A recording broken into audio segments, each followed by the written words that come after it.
Hey, you wanted to see me for something? Hey, yeah, Jesse. It's kind of awkward, but Let Freedom Ring.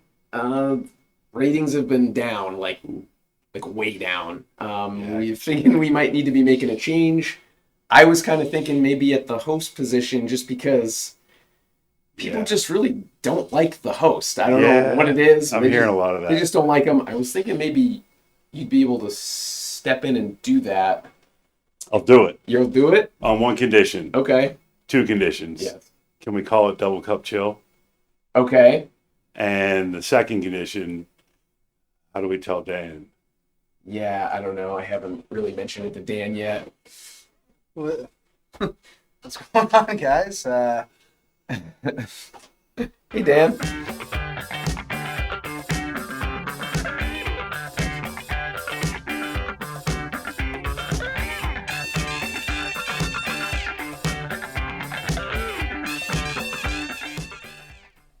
I'd like to welcome everyone to the episode that is airing on your public access channel of Double Cup Chill.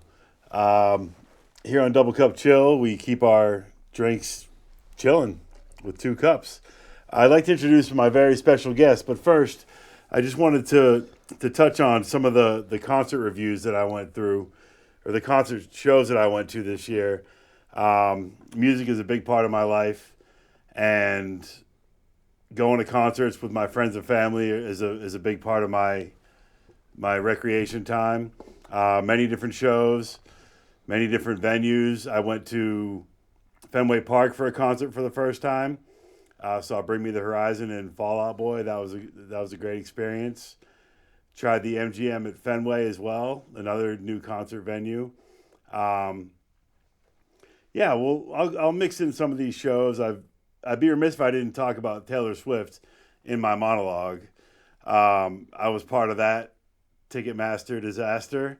I was able to get tickets on the day of the show, and I went with my daughter, had a great time. That woman is an amazing performer, and probably, arguably, one of the biggest pop stars in the history of pop music.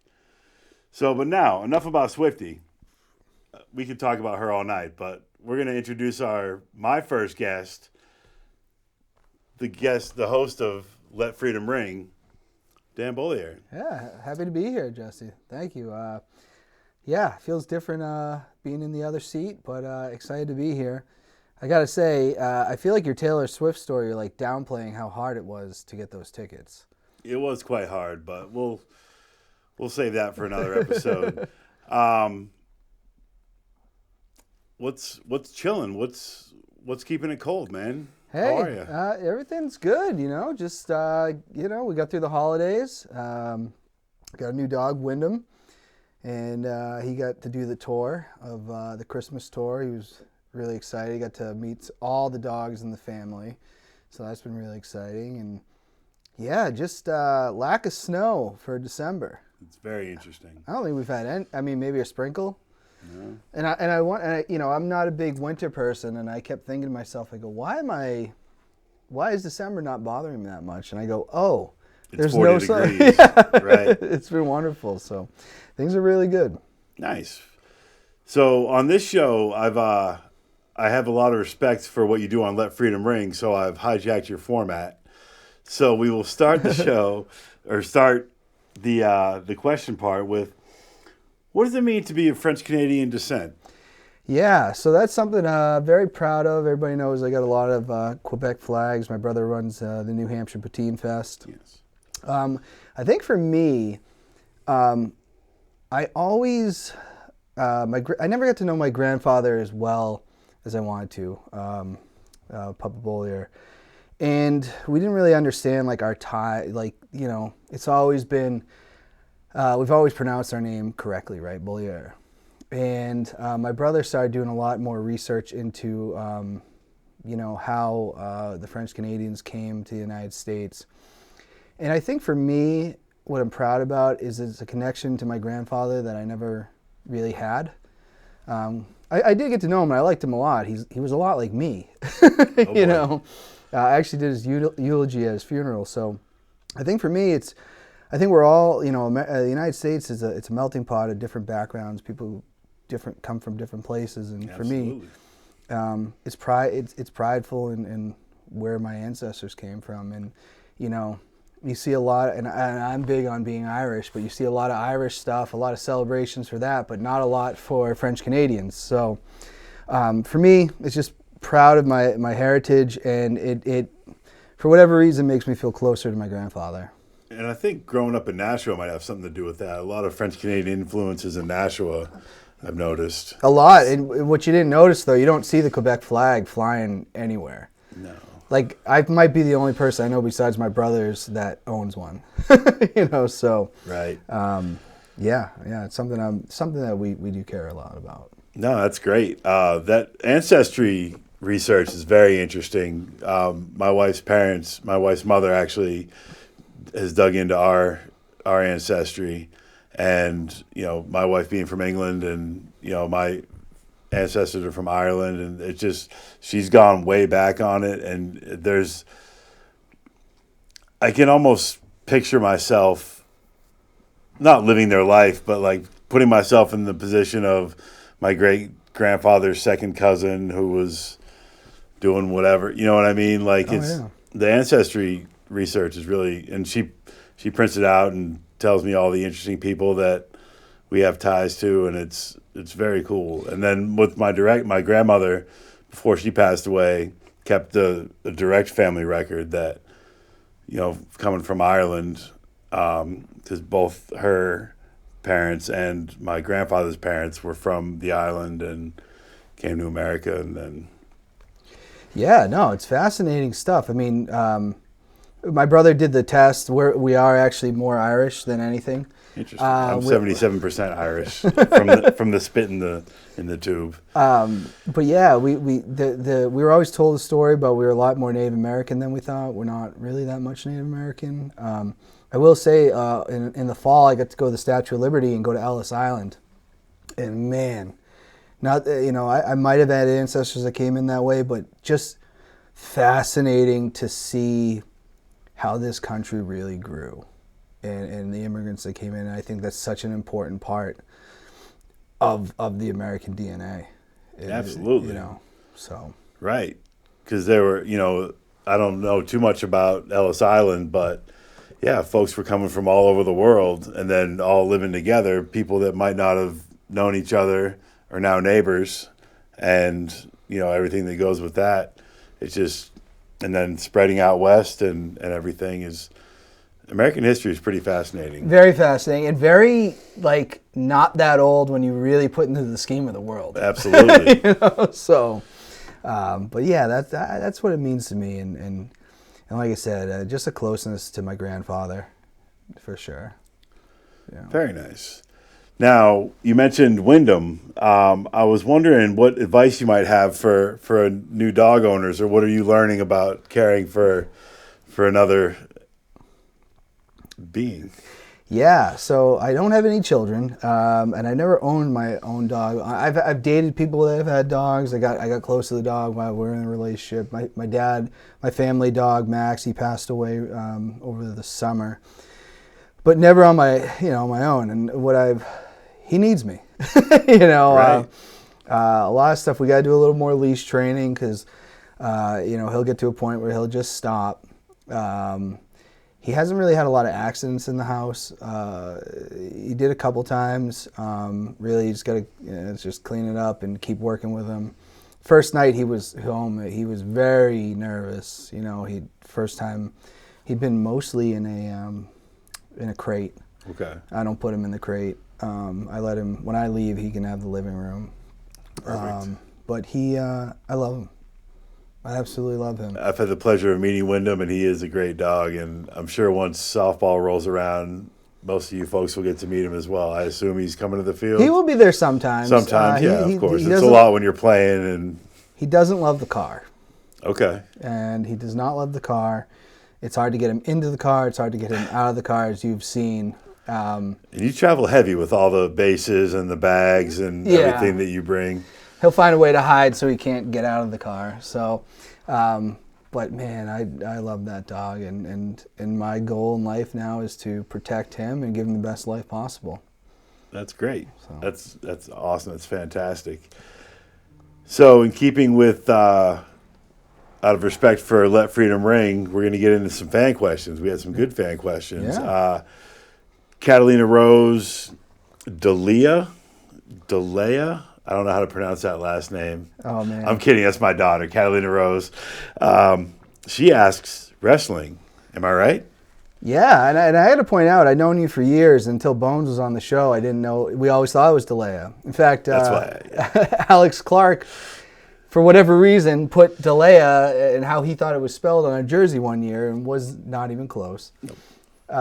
But yeah, wrestling, am I right? I love wrestling, and I think anybody that knows me knows I have a passion for it. My dog's name is Windham, not by chance. He's named after Bray Wyatt, who was Windham Rotunda was his real name. Okay. And he passed away, unfortunately, at over the summer too. He was only about 36. Oh wow. Some kind of heart condition, and yeah, wrestling. It's a lot ingrained in me. And it's something I've loved since I was 6 years old. So yeah, wrestling. Am I right? Yeah, damn right. You're right. He's right. That's a throwback to when Bones was on the show, and I wanted to ask a question, so I just wrote Nerf guns. Am I right? Yeah. And he told me after the show that it helped loosen him up and talk about something that he's passionate about and that he cares about, because these lights are bright. I'm not going to lie. Yeah. There's a lot that goes into doing this. So. Well, we get a lot of people when they come in. Thank you, Catalina Rose. They do get very nervous to be on the show until they get going. Like if you can watch some episodes, you will see people, they start kind of tight, and then you notice them as the episode right. And then the goes feet are on the table at the end of the yeah, show, it's just and like, you got to no kick big them out. deal. All right, I am going to butcher this last name because my handwriting is terrible. So I'm just going to say Anthony Mark would like to know, what do you think the Patriots will do in the draft? Yeah, I mean, right now as it stands, I mean, I see a lot of people jumping on the Bailey Zappi bandwagon after a couple of his performances, but I do not think he's the quarterback of the future. I think you got to find a quarterback. Hopefully, I know that win doesn't help. So I don't really know what pick we're at right now. Some people are saying 5. Others things were saying they're going to stay at 2. I think you got to find a quarterback. I mean, I don't think you have anything without it. And Mac Jones. Fortunately, it just didn't really work out with him. He showed a lot of potential his first year, a lot of promise. Yeah, and I think, the offensive line was definitely a problem, but I think he just wasn't good enough to overcome. You're going to have to find a player that can still make the plays even if he doesn't have that offensive line. And I don't know if we're going to find that in the draft, but I don't know if there's any other way to go about it. Yeah, it's such a passing league now, and the quarterbacks they only need about 2.5 seconds, which doesn't sound like a lot, but the receivers have to get down the field or find the open holes, and the offensive line can't stop the pass rush. Then you're in trouble. You're really in trouble. And that's how mistakes happen. And we had Tom Brady for so long, who could just he's the GOAT. Like he could make the plays, and Mac just couldn't. And right. And he was not a mobile quarterback. He trusted his receivers, and he had that good offensive line. And even when the receivers weren't great, he made them better. Absolutely. I agree. As you know, I'm not a Patriots fan, but I give Tom Brady the respect he deserves. You wonder, like, Julian Edelman turned out to be great, but would he have been as great if Tom Brady wasn't his quarterback? I don't know. I think we saw that with some of the former receivers that took the big contract on a different team and didn't perform. I mean, Deion Branch went to irrelevancy for a while when he left the Patriots. Then he came back and had like a resurgence when he came back to the Patriots. Sure. So, yeah, I mean, I don't think you'll ever find another Tom Brady. I don't think there's a Tom Brady coming up in the draft, but you got to find someone who's going to work. And so in the draft, that's what I care about as a quarterback. I know other people have been talking about that receiver, and I'm blanking on his name. But I think you got to find a quarterback. You have to. And a lot of teams teams passed on Patrick Mahomes. Now look how that worked out for the Chiefs. Right. So, the whole league passed on Brock Purdy, and look at him. Look at him. I mean, he was exposed a little bit last weekend. But, yeah, I don't know. It's not easy. I think it's, in my opinion, the quarterback needs to be developed. They're not going to come out of college and play at this level. It's very rare to just ascend to being an NFL pro quarterback no matter where you're picked. There's a lot more pressure when you're picked higher up. That's true. But I believe the quarterbacks need time to develop, and throwing them to the Flames or out to the Wolves right away can help or hurt and make or break somebody. Because there's articles about what would have happened if X quarterback landed on this team instead of that team, and how they would have developed and progressed. And that's a good point. I mean, Patrick Mahomes was in good hands with Andy Reid as his head coach. But I believe, a lot of people that have jumped off the Belichick train, like Brady got better as his career went on. He had the right coach. Right. So I just don't know if the Patriots did as good a job with Mac Jones as they did with Tom Brady. Tom Brady being obviously who he is, but he wasn't he won the Super Bowl his first year as a starter. But, right. He was a Big Ten quarterback at Michigan. He started the Rose Bowl. Like, he didn't come from nowhere. No, but Mac Jones is a national champion. Correct. You're absolutely right.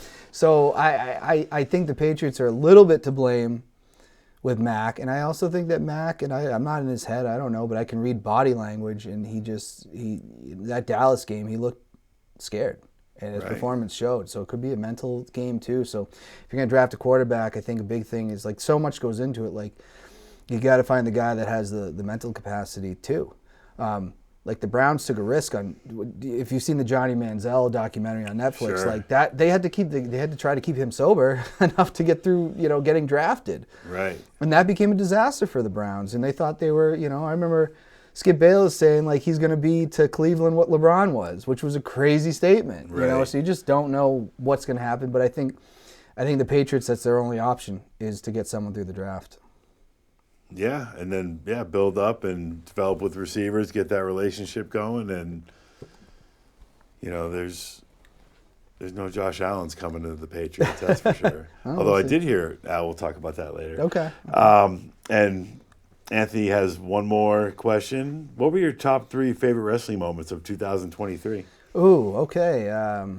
Wrestling this year. I would say number 1. As much as I didn't like the ending, we really want Cody Rhodes to finish the story, right? But my favorite match of the year was Cody Rhodes and Roman Reigns at WrestleMania 39. Thought there was no doubt in my mind that Cody would win the title.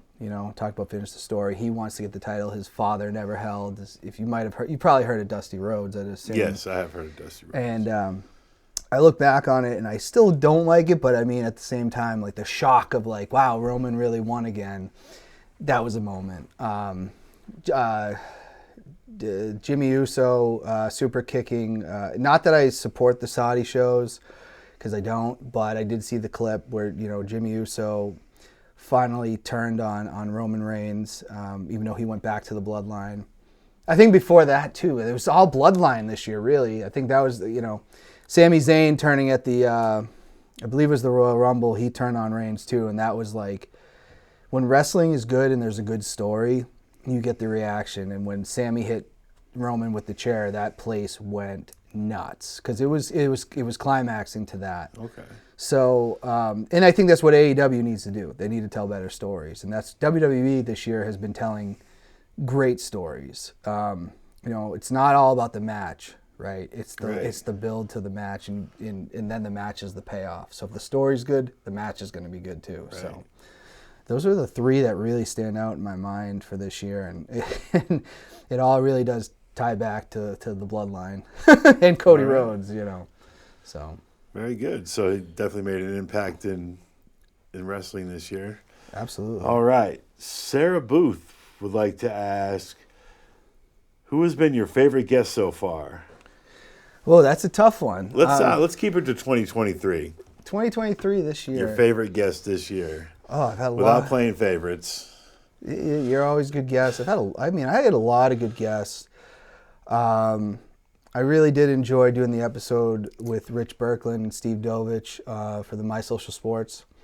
It was good because to have Steve in the chair, because he's just seen as like the head of My Social Sports, and I think it was a good chance for him to open up and actually explain more stuff about My Social Sports, because a lot of people that I know in the area, and there's a lot of people that participate in it, I think that was a great episode.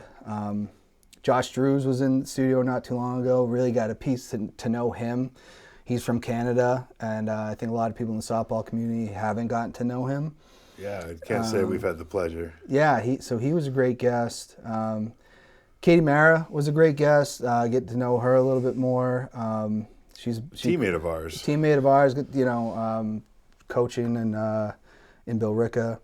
The politician, the wrestler, was in here. I have to say, those are the ones that are sticking out. Coach, blanking on stuff right now. There's been a lot of good guests. I should have wrote this down. Just thinking of the year, but there was a lot of good wrestling episodes too. Great. Yeah, it was a heck of a year. But I would say honestly, all the guests I've had this year were really good. Amy was on the show. Another teammate of ours. You held your 200th episode this year. Held the 200th. We got Leo Connors back into the studio. And now, if I recall correctly, he's the one who kind of got you interested in having your own show before. Yes, because I used to film in Nashville with him. I'd come on his show, The Ring and All Their Sports, a lot. And Leo's just so, like, I wouldn't be doing this without him. So to have him for the 200th episode was amazing. I do want to bring up Mike Hollow was in studio this year. That's a big get. Mike Hollow, was there when Triple H was training. He's one of the best trainers in professional wrestling. And he's a fascinating guy who, we talked about it, he's like, people want him to write a book. And I think he could, because I think that episode could have been about 3 or 4 hours. No kidding. That's how interesting Mike Hollow is. Wow. So overall, I mean, it was a great year, and I'm blanking on every episode, but I mean, honestly, I think there's just been a lot of good stuff in 2023, and really looking forward to 2024 if I get my show back. That'd be great. Yeah. So, Sarah Booth, a couple questions from her. How has your life changed since getting sober?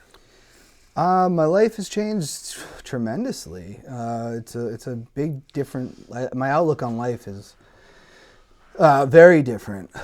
You don't know what you don't know. Mm-hmm. And, alcoholism, you can turn into hell.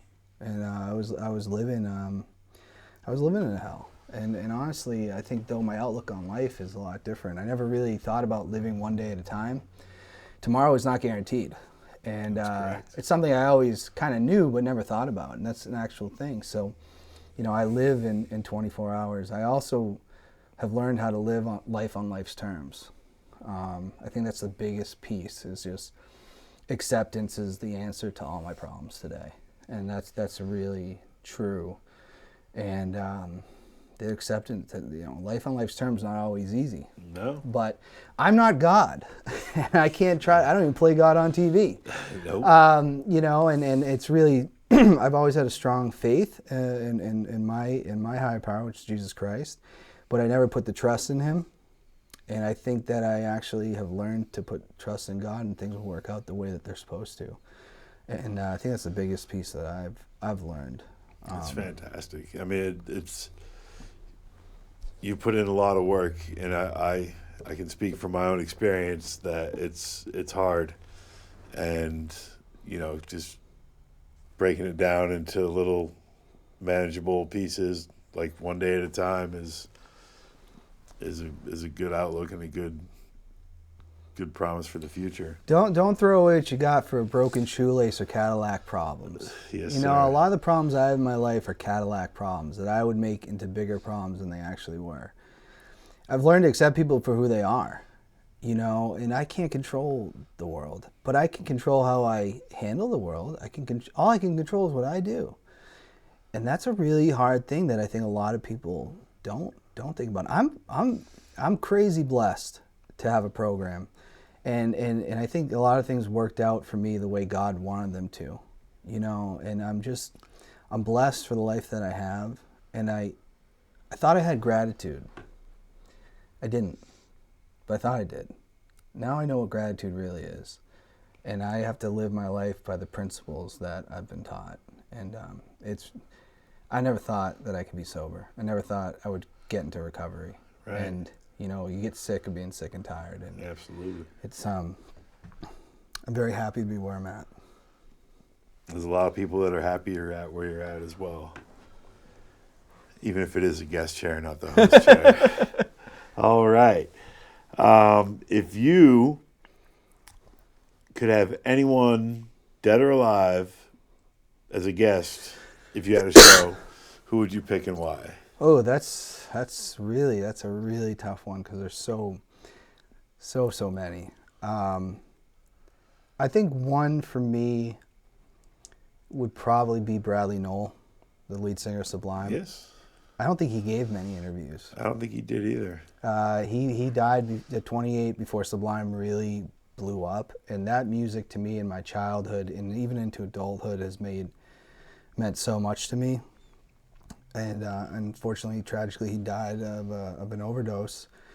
And it would be really amazing to interview him to see how he came up with all the stuff that he did. I mean, Sure. there's not a lot of interviews. I mean, they did behind the music on him, but he was gone.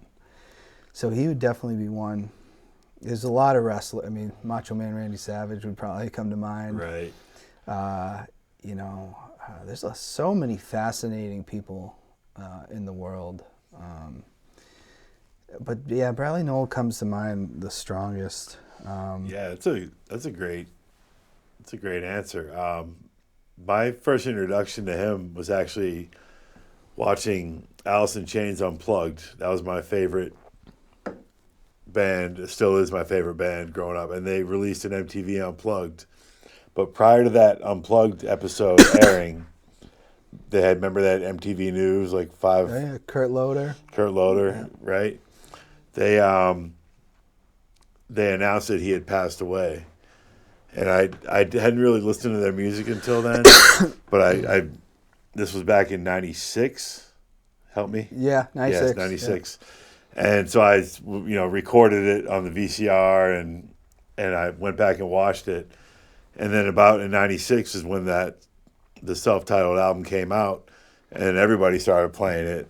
So I went back and listened to 40 Ounces of Freedom, and that's some great music. I'm a big fan of those two albums. And I don't know if you've seen recently that his son has been playing with... I posted that on Facebook, actually. Yeah. Okay. His son's now 28. Right. I have not seen his performances. I don't know if he's trying to sound like his father or if he just naturally does. Because like Johnny Cash's grandson sings Johnny Cash songs, but I feel like he's trying to sound like his grandfather versus some people just sound like their father or grandfather. He definitely sounds like him a little bit. I mean, but it's a whole attitude and lifestyle. And you never really got to know him, Right. There's a lot, there's a wrestler, Brian Pillman Jr., wrestling, never really got to know his father, and he decided that he didn't want to be a carbon copy of him. So when he got to WWE, he's kind of changed it up a little bit. Okay. That's a hard thing to do, But yeah, I mean, Bradley Noel. I mean, the first song I ever heard was Wrong Way, and I saw that on MTV. Right. And obviously, they weren't in the video. Right. And I heard that song and was like, and that's not even close to my favorite Sublime song. It was the first one I heard. Sure. And then it just grew into all this other stuff. I got my hands on the self-titled album at some point, probably like '98. I got that album, and then would just never skip a song, Right. It's a very strong. I don't really care for Pawn Shop. I don't like that song. No, I don't mind it. It's not like my go-to, but 40 Ounces of Freedom is my favorite. I mean, obviously, would you have thought you could walk into your local Walmart and there's a 40 Ounces to Freedom t-shirt being sold there? Right. I mean, for a guy who passed away before he became huge, like that music is like, people love it. I mean, that Badfish band. It's a crossover as well. People from all, people who like all different types of genres of music can agree that Sublime might not be everyone's favorite band, but everybody that I've met pretty much likes Sublime. I don't think I've come across anybody who doesn't. No. Who has like a hatred of Sublime. That's not a band that people. No, not at all. Dislike. I mean, you got ska, you got reggae, punk rock, all mixed into one. I mean, he's not the. I always said I think he's just as genius as Kurt Cobain, just different. Sure. Yeah, that would be a hell And of the an songs when he interview. sings in Spanish, I like Yeah. those as well.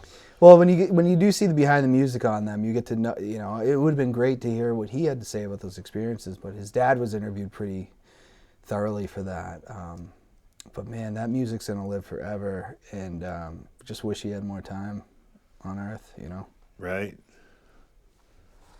That'd be a great interview. I'd definitely watch that one. Our friend Pat Conley is asking me how it feels to be in the captain's chair. It is intense.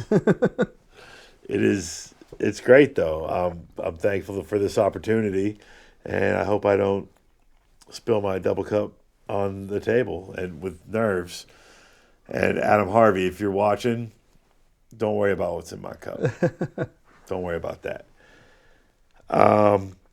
So this is a great question, and I think there's going to be two different answers. So I'll ask it. How do we meet, and how long have we known each other? I think we probably met in 2015 or 14, but I don't think we were friends right off the bat. I think we just kind of knew each other. Okay. And I think our friendship grew in 2016 more when I joined the Sunday League. And I think we were knew each other, we joke around, and then I think the Bills Mafia is kind of what brought us together, more or less. Like we were trolling each other on Facebook, and then both were like, "Yeah, we want to do a trip to Buffalo." But I think 2016, like just the Sunday League, we started. Yeah, because I started making the videos, calling teams out, and everybody wanted to, very early on, and then The Batwings, R.I.P. Yes, one and done in that league. Yeah, I think that I want to say 2016. I think our personalities kind of were like, oh, these are two guys very similar here. Right, right. No, and I thought it was 2015 at the Turkey Bowl.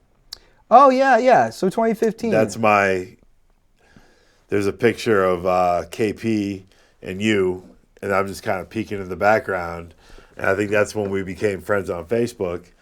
And then you had posted a thing saying that nobody ever had a bad time in the mountains. Yeah. To which I replied, asked the Donner Party about that. Yeah, yes. And then you said, who's the Donner Party? I said, didn't you go to college? And we just started talking trash. But then that same conversation turned into Bills Mafia. Yes. And we should go on a trip. And in 2016, we went to Buffalo.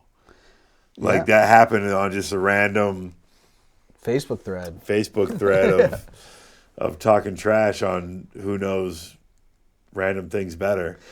And it turned into what I hope to be a lifelong friendship. So I throw it back to 2015 at the Turkey Bowl that you hosted, that you brought out. And then the videos in 2016, which I had a blast. I've been making videos since I've had a smartphone, but it was fun to have somebody to make them with against, you know what I'm saying? Yeah. Yeah, I remember you dropped the Ether. Yes, I did. Ether's one, but yeah, definitely. It was definitely 2015, but then I think the friendship really grew in 2016. And now it's like, you're one of my best friends. There's no doubt in my mind, I appreciate that. Thank you. Softball brings people together. It does. Flag football too. Flag football, yes, sir. Back when I could play. I even wrote, good question, interesting. So, how far back does Pipe's love of wrestling go? 1991. That came off right at the top. Oh, I can remember the first. My brother had on SummerSlam that year, and I think I missed the first match. But I saw the first match I recall was Bret Hart versus Mr. Perfect. And if you go and watch this match, it's going to make you a fan. I had no idea that I was watching two Hall of Famers in their prime, and just how and Mr. Perfect was hurt in that match. He just wanted to make sure he could get Bret Hart over and give him the Intercontinental title. And that match hooked me in. I think I knew who Hulk Hogan was because I was so excited for Hulk Hogan and the Ultimate Warrior because they were in the main event against Sergeant Slaughter and Colonel Mustafa. And 91 was like the year. And I've been hooked on wrestling ever since. Big part of my life, I guess. 91. 91 was I was like 6 years old, so I've been watching wrestling for 32 years. Oh, wow. Very cool. Well, as Pat says, it's a great day to have a great day. So, yeah. It's been a great day so far. So now we usually do buy or sell, but I'm going to say keep this or give it away. Do you keep or do you give away the Buffalo Bills losing the Super Bowl this year? I thought Implying they get to the Super Bowl but losing it. It's multi-layered. I'm not obviously I don't have a hatred for the Bills. Obviously, I don't like them. They hate us. They hate the Patriots. Sure. Big game this weekend, I hope. But yeah, I mean, in a way, like I don't want us to win any more games. I'm in for like let's get the best draft pick, but who knows? We don't know what Patriots team is going to show up. But I like the way the Bills are playing. Are they going to win the Super Bowl? I don't know, but I would keep it.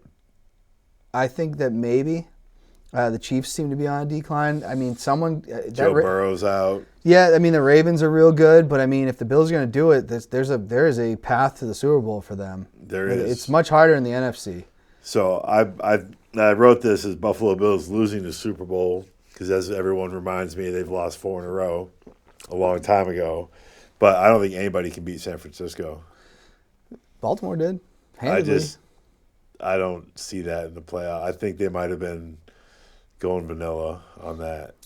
Yeah, I mean, Christmas, Sure. But I wouldn't sleep. The way the Bills have been playing lately, blowing out the Cowboys the way they did, I wouldn't sleep on them. I think on the Super Bowl, I don't know. I don't know who's winning the Super Bowl, but I would say this is going to be a dangerous team in the playoffs.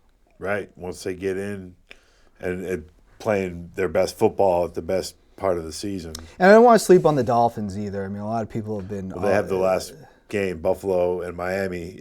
If Buffalo wins this weekend, that game against the Dolphins will be for the AFC East title in a home game.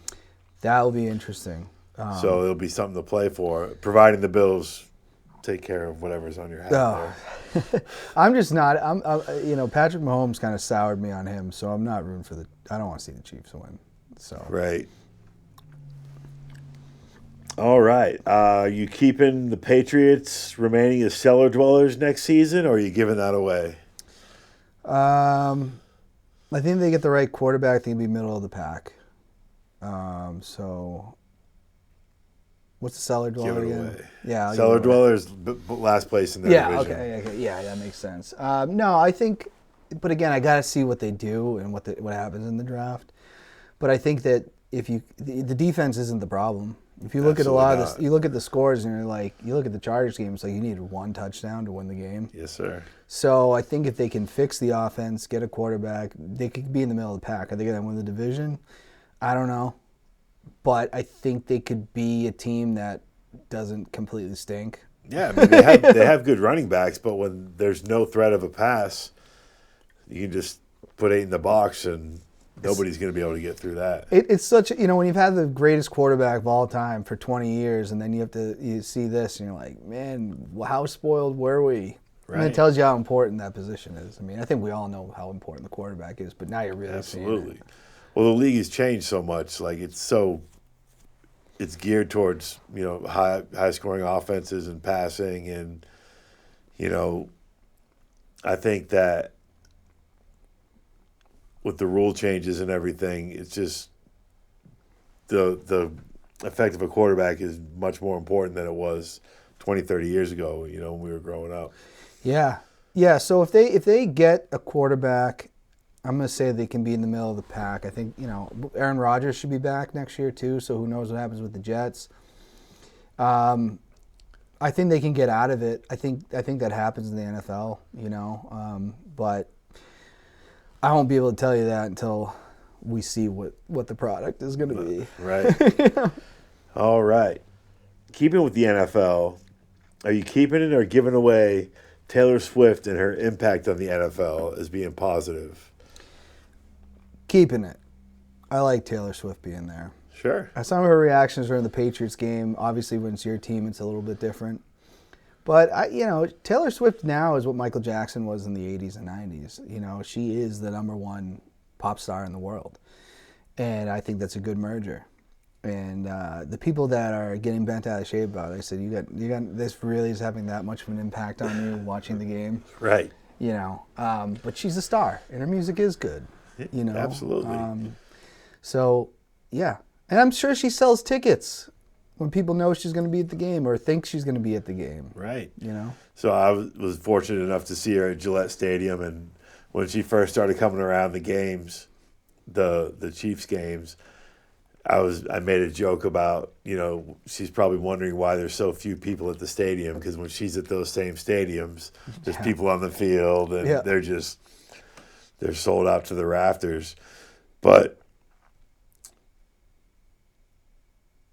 I don't want to sound like a Swiftie, but she's not bothering anybody. She's watching the game. She's literally watching the game. I've seen people there, when she went to Gillette, she was handing out $100 bills as tips. And people are like, well, she could give so much more. It's like, will you stop? Wow. Will you stop? I didn't see that. It's like, come on. No, I think the now we won't get into conspiracy theories, but I'm going to anyway because it's Double Cup Chill. Sure. We stir up things in the cup. I forget.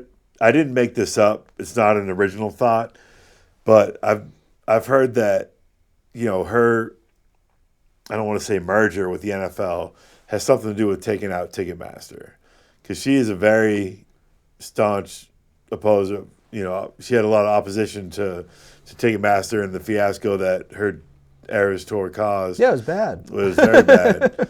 You know, leading to class action lawsuits and all these things. So if they could come up with something to compete with or even take out Ticketmaster, the only other thing I can think of in America anyway would be the NFL. If they could somehow get their tickets to merge with, you know, artist tickets, we could all be buying Swiftie tickets instead of Ticketmaster tickets and paying maybe slightly less fees. But I mean, Pearl Jam tried this in the 90s to take out Ticketmaster, and it didn't work. Yeah, and Pearl Jam wasn't anywhere as big as Taylor Swift is now. No, Ticketmaster's definitely a problem. And then people try to find alternatives, and they get ripped off. I think that happened to Bobby Guerin. He used the site, and he got ripped off for a game that turned out no one wanted to even go to. Right. That 6-0 game you were talking about. Yeah, where they were selling tickets for like $20 at one point. Yes, sir. So, yeah, Ticketmaster, not good. First world problem for sure, but yeah, I'm down with that. You know? Yeah. So mix it up, but I mean, yeah. Again, I don't know. I think she's bringing people to the game that don't normally watch the game, and I don't think she's turning away any fans, because fanatics like us who enjoy the sport aren't going to not watch because a pop star is in the stands. Yeah, no, I think it's great. And I mean, no one said anything. It was Jessica Simpson. When it was Tony Romo, no one cared. Nope. It's like people just have hatred. Carrie Underwood as well. Yeah, some people just choose not to like her for whatever reasons. You know, her song comes on the radio. I'm generally not changing it. Right. Like I said, she is the #1 pop star in the world. So yeah, you know. All right. I already know the answer, so I don't even know why I'm going to ask. But you keeping or giving it away? The Free Jacks repeating his champs. Keeping. We're actually going to be on the stream later tonight on the Jacks Rangers show about very early predictions. Okay. It's going to be different. Obviously, Rugby New York folded. Toronto folded. It's been a scary time to be an MLR fan. Thanks. And a lot of, not so much the Arrows, but a lot of the New York players have been scattered out throughout the league. So it's going to make some teams a little bit better. But I mean, I trust in TK, Tom Kindly, the GM. A lot of people say, what do you think of this pickup? I go, I don't know. I trust Tom because I don't know enough, about, sure. some of the international players. So I think they'll be right back in it. I think Fort Quincy's going to be more packed than it was last year. I know they're making additions to the stadium. I think the Free Jacks, they'll be right back in it. I mean, they have been in it the last 2 years. There's no Eastern Conference final this year. They're not doing that, so it's just a tournament. Okay. But, I mean, they've been right in the mix for the last 2 years, and I don't see that changing. I don't know if Patras is definitely coming back yet. I think that might be official. We don't know. Contracts are a little bit different in MLR than NFL. league MVP. We definitely need him, Mr. Efficiency to me. But I see them right back in it. Yeah, I definitely. I have a good time when I go to those games, so thank you for inviting me to those. Absolutely. Now, I believe it was you and I that were discussing Conor McGregor and his partnership with the Free Jacks, so I don't possibly. think the Free Jacks. I think it made a deal with some beer company that is promoted by Conor McGregor. He said they can't wait to party on St. Patrick's Day or whatever it was. So I don't know if he's coming. If he does, I hope there's a photo op opportunity. Sure. But yeah, I mean that's huge for the league, not just the Free Jacks, to be like, hey, we got some kind of deal with Conor McGregor. I mean, you just got to get more eyes on the product. Absolutely. Phil Harris says it all the time. If you just get eyes on this, it's going to grow. So who bigger? Obviously maybe Taylor Swift, but who bigger than Conor McGregor that you can get? Sure. Talking about the MLR. So I think that's a no-brainer. I hope he shows up to Quincy. That'd be great. Remember when we were in Buffalo and we watched the McGregor fight in the casino there, and it was against Khabib. Which I told you guys he had no chance against Khabib. No, and he didn't. And then there was the big brawl after, and in the match, not at the casino. That was no. That was an interesting. Well, Conor is like pro wrestling. He brings the pro wrestling element, but to Khabib, this ain't. I ain't a show. I'm a fighter, and right. He'd said some things. Khabib has some very strong faith in his Muslim faith. There were some things that were said that you don't really go there, and I get it. And Khabib embarrassed him. I said he's a wrestler. He doesn't have to play the striking game with Conor McGregor, and he took him down the whole fight. He did. He choked him out. Khabib was fighting bears as a child. Khabib was one of the better fighters that I think have come through with the UFC. But McGregor will give you a show, and he's the hype for his fights are going to be huge. I mean, we knew he had no chance against Mayweather, but we all ordered it. Yeah. I watched that with some friends. He got tired. It's a boxing match. I think Mayweather played with him. Carried him. That's an amateur facing like the best in the world. Yeah, not a fan of that, man. Yeah, no, you don't have to be a fan, but he is probably the greatest boxer of like that generation. That generation, for sure. But that's 5 years ago. Let's talk about today and the future. Your top 5 goals for 2024. Top 5 goals? Ooh. For 2024. Stay alive. Okay, I love that one. Stay alive. Definitely been taking my health a little more serious. Still have some things I got to figure out. I think that's everybody's goal, right? Every day is a gift. So that... continuing on in my recovery. You get sober, and I think there's a difference between getting sober and being a man in recovery. So just keeping time into what needs to be done and how important it is to me. Mm-hmm. Continuing with softball, there might be a new tournament team on the horizon. Interesting. I don't want to drop too much on that. Ooh, did we just break some news on Double Cup Chill? I'm just saying there might be something in the works. Now, I'm not going to be the coach. I'll just say that. I haven't signed up yet, but doing my 9th or 10th Tough Ruck, I think. Oh, fantastic. And giving Windham the best 2024 he can have. Real simple. I live a simple life. Cadillac problems are my problems. That's it. So, I mean, if those are your goals, I feel like those are pretty good goals. Those are good goals, absolutely. Top 5 softball teams you've played for. Oh, wow. Yeah. I'll start with number 1 would have to be the Unmasked Raccoons. Okay. That was a dynasty. A lot of people thought I left the Kill Crew because I wanted to be on the winning team, but there was just issues in the Kill Crew that I had to get away from. Sure.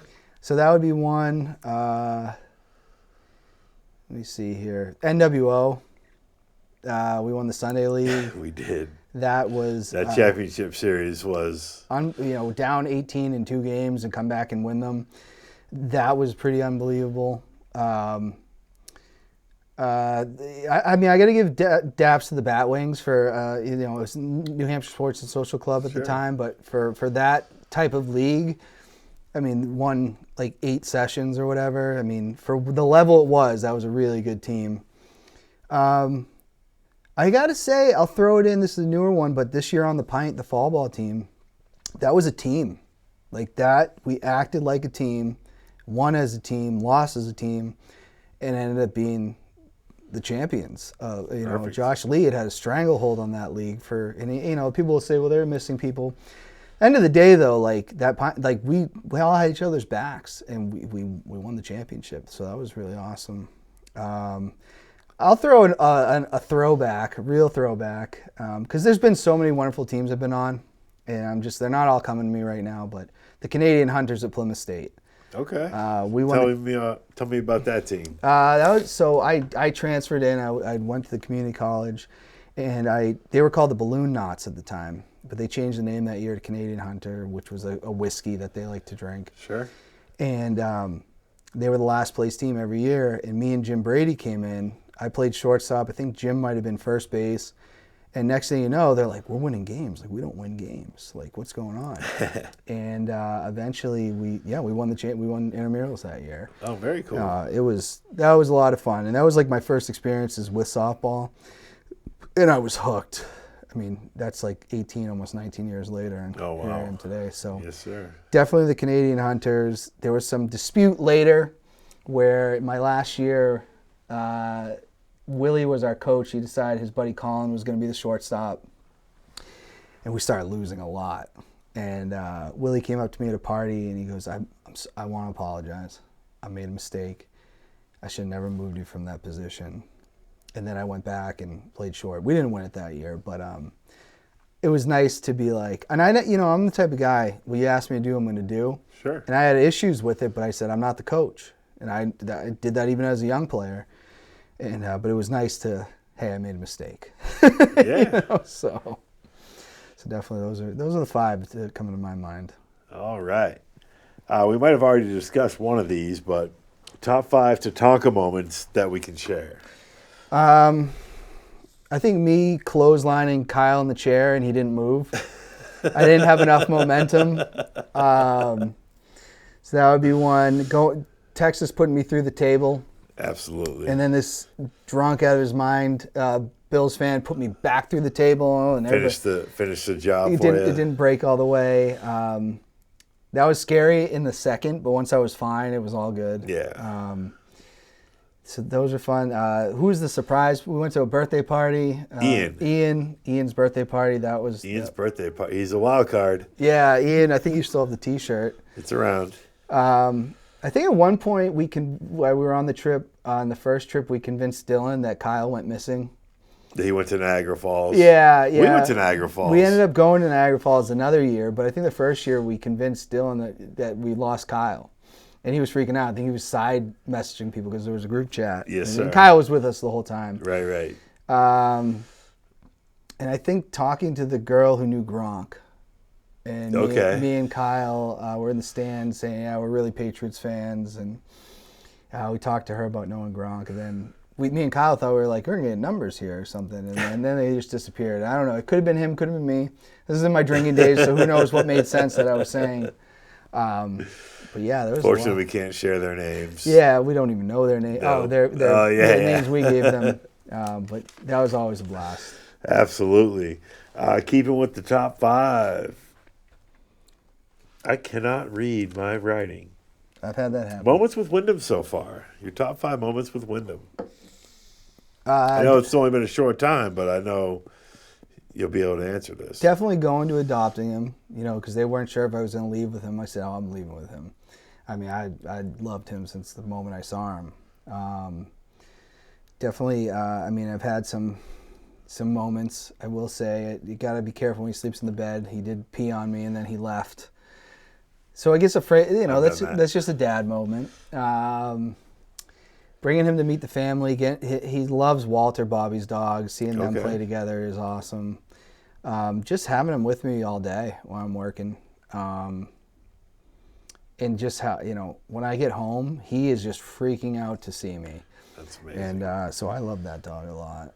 So far everything's been good, and we're gonna get him on, and just getting him on a routine. Sure. And he expects it. I do have to carry him. He doesn't want to just go out a lot of the times. I got to get him out there. So we have a lot of work to do, but he's the cutest dog in the world. That's awesome. All right. Your top 5 non-R&B pop artists. Non-R&B? Yes. Because I got the Janet Jackson shirt. Yeah, I can't make it too easy. Definitely Sublime. Yes, sir. Man, bands that I really liked. Because there's a lot. Yeah, I said Sublime. Dispatch, I saw them in Madison Square Garden. Oh, wow. That was supposed to be like their reunion, even though they did several after. That'll happen. OAR is another one. Seen them more times than I can count. What do I listen to? Blink-182. I should really go see them in Fenway Park. I just don't want to pay the Ticketmaster prices. Yeah, we need to get that Swifty Kelsey NFL ticket network going. But definitely Blink-182 is one of them. Man, there's a lot of bands, and it's just hard to put that into there. I took your wheelhouse away from you. Yeah, because you know what my go-tos are. I do. I would probably say, said Blink-182. I'll throw, even though it's just one album, it's one I can always just listen to no matter what, but Real Big Fish. Okay. I love Real Big Fish. Sellout's That album is unbelievable. But there's so many others. This is just what's coming to the top of my head right now. That's amazing. Yeah, I would, as a concert goer and a music lover myself, I would recommend that you go see Blink-182 at Fenway Park. As I said earlier, I went and saw Foo Fighters too. Sorry, I forgot them.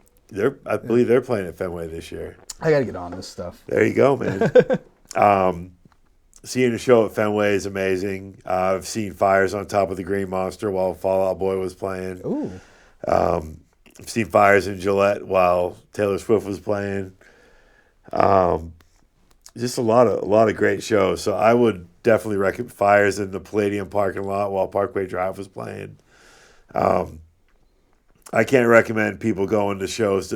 That's the best way to support an artist, is to go to their shows, buy their merchandise, and just be with other people who love the music that you're there to see and love. So if anybody takes anything away from anything I've said tonight, Dan shared a lot of great things, and there's a lot of wealth of knowledge coming from him.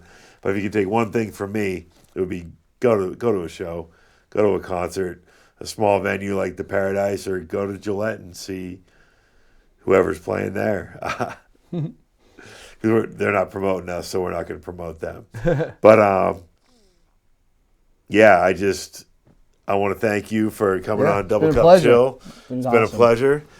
And with that, we will say good night, and we hope we brought you good tidings of comfort and joy this holiday season. Happy New Year.